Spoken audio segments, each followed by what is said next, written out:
Justiça para Todos de hoje, vamos entrevistar o ex-presidente da AJUF, juiz federal Walter Nunes, atual corregedor do Presídio Federal de Mossoró, no Rio Grande do Norte. Nossa conversa é sobre os presídios federais do Brasil.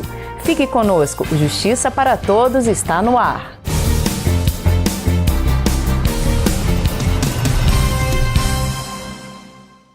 Dr. Walter, muito obrigada pela participação do senhor no nosso programa. Eu que agradeço, Thaís, o convite de voltar ao programa da AJUF.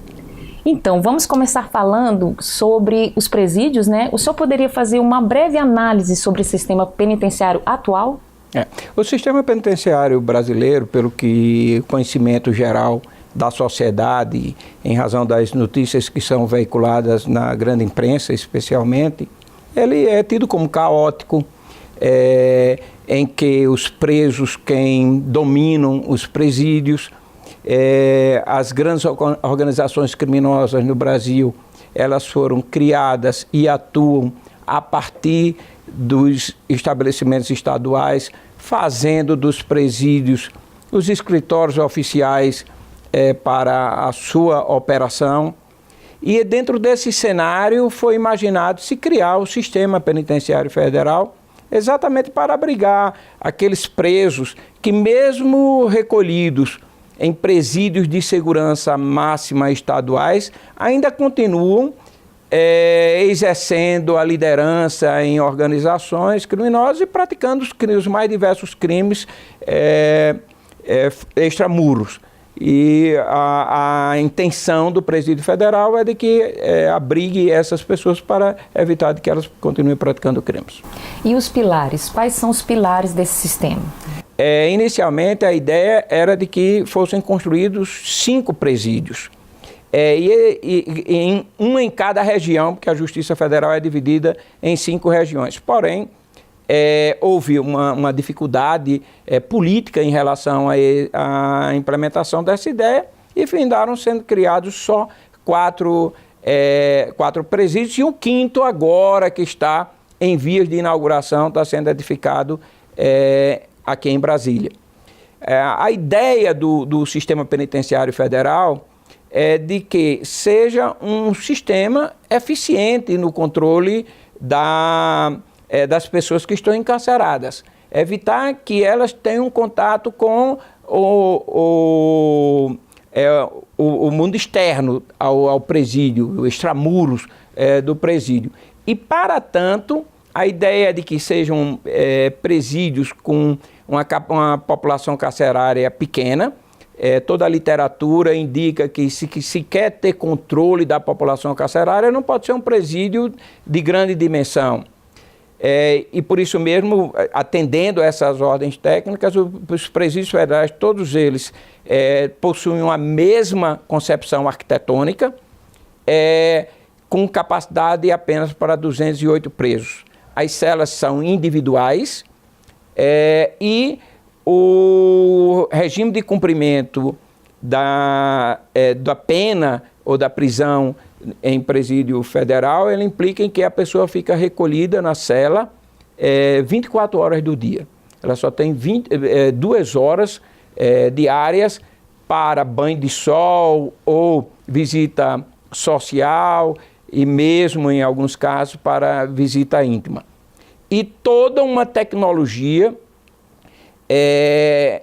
utilizada para ter um monitoramento de áudio e de imagem em tempo real, tanto no local do presídio como aqui em Brasília. Aqui em Brasília há um setor em que há um monitoramento das 4 unidades para verificar se todos os protocolos são atendidos. Então não há superlotação em presídios federais. Todo e qualquer problema do sistema penitenciário, ele começa efetivamente com a superlotação carcerária e a dificuldade de se ter um controle. Também outro ponto fundamental é de que se tenha um corpo funcional qualificado e em quantidade. O ideal, e isso é aplicado no presídio federal, é de que o número de servidores entre agentes e outros servidores necessários, como da área de saúde, da área de assistência social, de psicologia e tal, seja um número superior à população carcerária. E até porque o sistema tem que funcionar 24 horas do dia, sábado, domingo, feriado, né? O servidor tem férias, tem o período de folga, jornada de trabalho e tudo mais. A necessidade para atender, para que ele funcione essas 24 horas. E, por outro lado, a qualificação. Então, pessoal extremamente qualificado, são diversos protocolos que precisam ser adotados pelos agentes penitenciários, os gestores em geral. Como, por exemplo, uma norma que aparentemente é simples, mas isso justifica o porquê de até hoje nós não temos o registro de nenhuma fuga de presídio federal com 11 anos de funcionamento, pouco mais de 11 anos de funcionamento, não temos nenhuma rebelião. De que os agentes, na abordagem do preso, não pode ser só um agente, tem que ser no mínimo dois agentes. Isso para evitar uma série de possibilidades que eventualmente possam ocorrer. Outras, de que num banho de sol, no máximo, você tem 13 presos naquele banho de sol. Então, dá uma permissibilidade de ter um controle e selecionar quem são as pessoas que podem ficar tendo um contato uma com a outra. Também há de se registrar que nós não temos um caso sequer de agressão física entre os presos, porque exatamente em razão dessa possibilidade de um controle maior. Dr. Walter, nós vamos dar uma pausa. O Justiça para Todos vai para um rápido intervalo, não saia daí.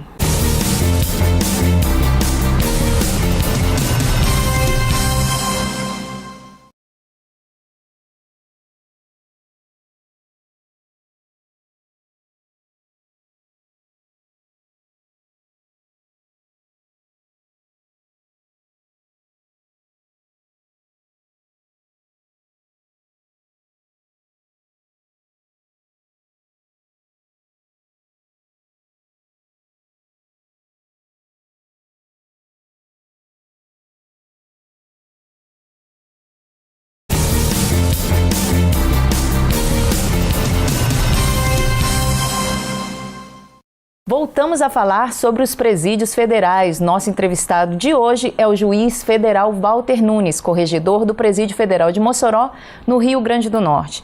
Dr. Walter, os nossos presídios foram, assim, inspirados no modelo americano. Qual a opinião do senhor a respeito disso? É uma experiência exitosa.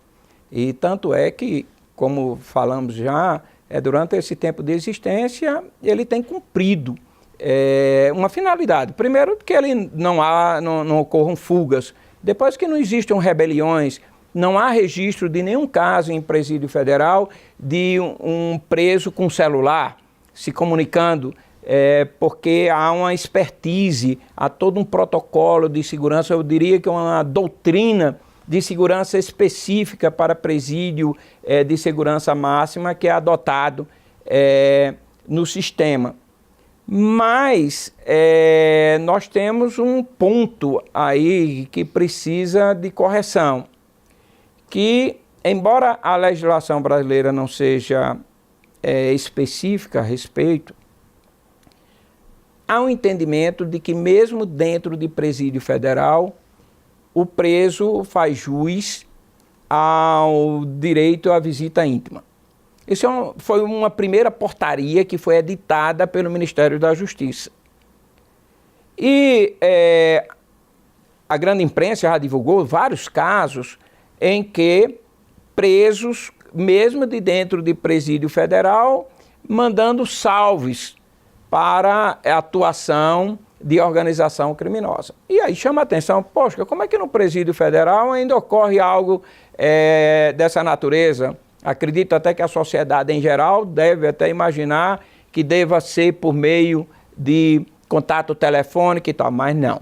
Isso é por meio ou de visita social, quando ele recebe um familiar, ou mesmo com contato com o advogado, ou então com a visita íntima. Com a visita social ou a visita do advogado, há meios de controlar e evitar e saber o que é que ele está falando com as pessoas. Porém, no que diz respeito à visita íntima, é impossível. Até porque não vai se colocar um monitoramento de áudio, muito menos de imagem, nesse momento. E aí vem a questão. A existência da visita íntima, ela é a certeza de que ele pode mandar salvos. É só querer. Então esse é um assunto com bastante evidência, e recentemente o Ministério da Justiça, que é função do Ministério da Justiça, aperfeiçoou o sistema, editando um ato normativo, uma portaria, definindo que os presos que são colocados no sistema em razão desse poder de liderança, em que eles estavam em presídio estadual, ainda continuava exercendo essa liderança, que nesses casos esses presos não têm direito à visita íntima. Uma frequência, como ela se dá? O primeiro disciplinamento, que é importante observar, de que nós não temos experiência nenhuma com um sistema tal como foi concebido para os presídios federais. A gente tinha alguma coisa no direito comparado, mas nada similar no ambiente brasileiro. quando foi criado o sistema, começou a haver definições a respeito de seu funcionamento. E no primeiro momento, o Ministério da Justiça expediu uma portaria de que daria direito à visita íntima a todo e qualquer preso, independentemente da razão de ser da sua inclusão em presídio federal. Mas com esse tempo de experiência, verificou-se que, em razão dessa forma como foi disciplinado o direito à visita íntima, o presídio federal cumpria a sua missão institucional apenas em parte. O presídio federal, assim, ele é a prova de fuga, mas ele não é a prova de salvos.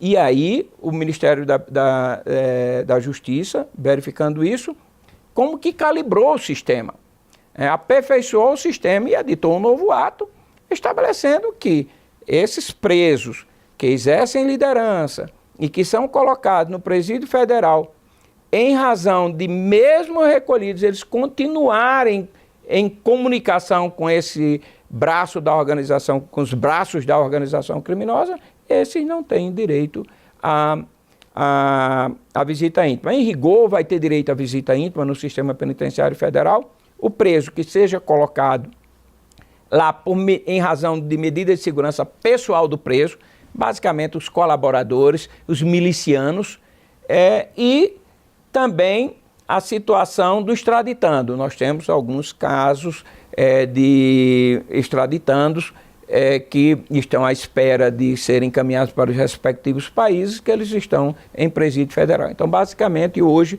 o sistema está dessa forma. As pessoas que fazem as visitas aos presos, elas podem ter alguma pendência criminal? Primeiro, ela precisa se cadastrar.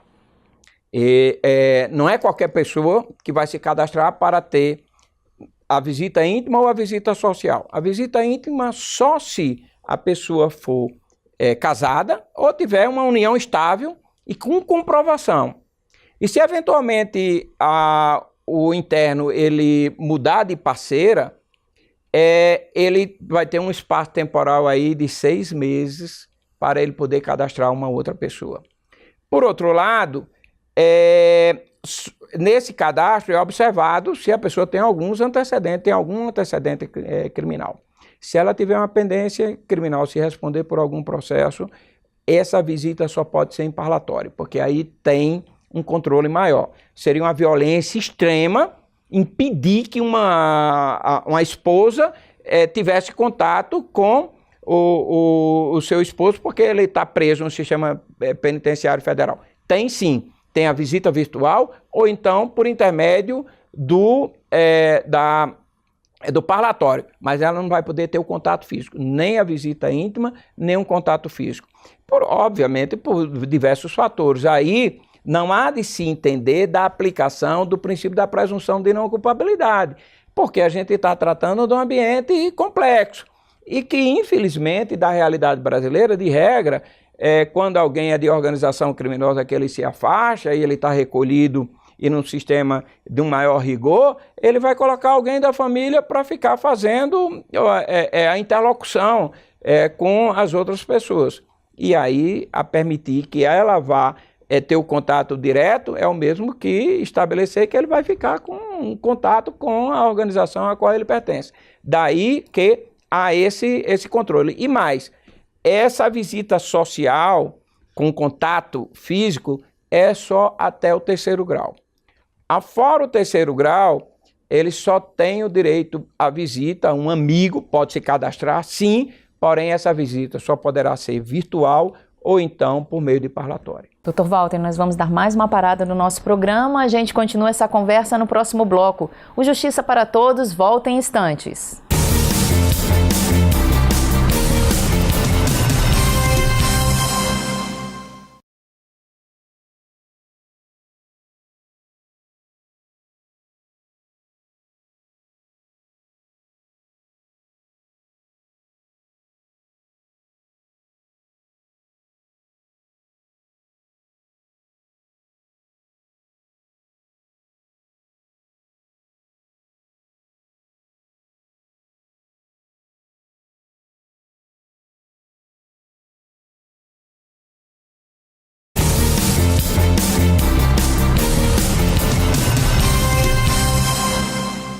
Voltamos a falar sobre os presídios federais brasileiros com o juiz federal Walter Nunes, corregedor do Presídio Federal de Mossoró, no Rio Grande do Norte.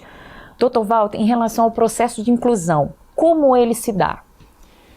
É outro tema bastante delicado, porque a gente tem um problema federativo nessa área. Você vai tirar um preso de um presídio estadual e incluir num federal, que essa é a grande regra.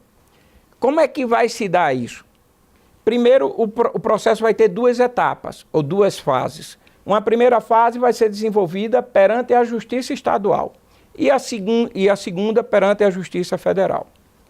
Nessa primeira fase, no presídio, no juízo de origem, que de regra é o juiz estadual, terá que haver um pedido, que são legitimados para tanto a autoridade de segurança, qualquer uma autoridade da área de segurança, ou o Ministério Público, e o juiz de origem, o juiz estadual, vai decidir a respeito.